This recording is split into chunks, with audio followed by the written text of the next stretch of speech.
தேர்தல் பணியை மேற்கொண்டேன். அப்பொழுது தேர்தல் பிரச்சாரம் மேற்கொண்டு பல்வேறு இடங்களுக்கு சென்று கொண்டிருக்கின்ற வேளையில் ஒரு இடத்தில் தில்லையாடி என்று எழுதப்பட்டிருந்தது. நான் இது வரலாற்று சிறப்பு வாய்ந்த இடமாயிற்று என்று நிறுத்துங்கள் என்று சொல்லிவிட்டு அந்த தில்லையாடி கிராமத்தில் இருக்கின்ற தில்லையாடி வள்ளியம்மையினுடைய அந்த நினைவு மண்டபம் இருக்கின்ற அரங்கிற்கு உள்ளே நான் சென்றேன்.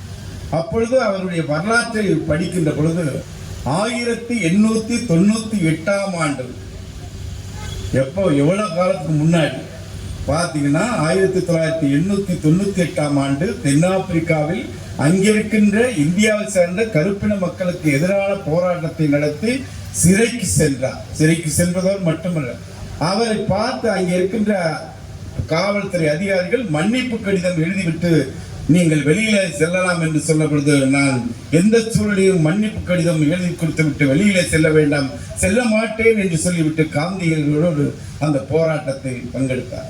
காந்தியடிகளை சூழ வருகின்ற பொழுது தான் முன்னே சென்று தடுத்து நிறுத்தியவர் தில்லையாடி வள்ளியம் என்கின்ற ஒரு தமிழ் பெண்.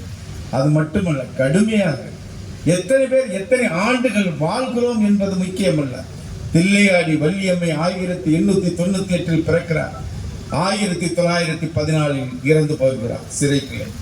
இப்படிப்பட்ட 16 வயசுதான் அவர் வாழ்ந்த காலம். ஆனால் அந்த இறப்பிற்கு காந்தியடிகள் செல்ல முடியாத சூழ்நிலை தென்னாப்பிரிக்காவுக்கு. நேரடியாக அவர் இறந்ததற்கு பின்பு தென்னாப்பிரிக்கா சென்று அந்த தில்லையாடி வள்ளியம்மை சிலையை, முழு உருவ சிலையை திறந்து வைத்து விட்டு வந்து விடுகிறார்.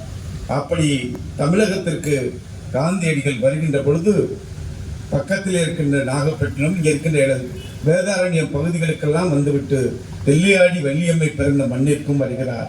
வந்து நேரடியாக அந்த மண்ணை தொட்டு வணங்குகிறார். ஒரு வீர தமிழச்சி பிறந்த மண், அவருடைய வரலாறு இங்கே நிறைக்க வேண்டும் என்று சொல்கிறார் என்றால், காலம் எவ்வளவு நாள் வாழ்கிறோம் என்பது முக்கியமல்ல, வாழ்கின்ற காலத்தில் என்ன சாதிக்கிறோம் என்பதுதான் மிக முக்கியம் என்று ஒரு தமிழச்சி உணர்த்தி விட்டு சென்றிருக்கிறார்.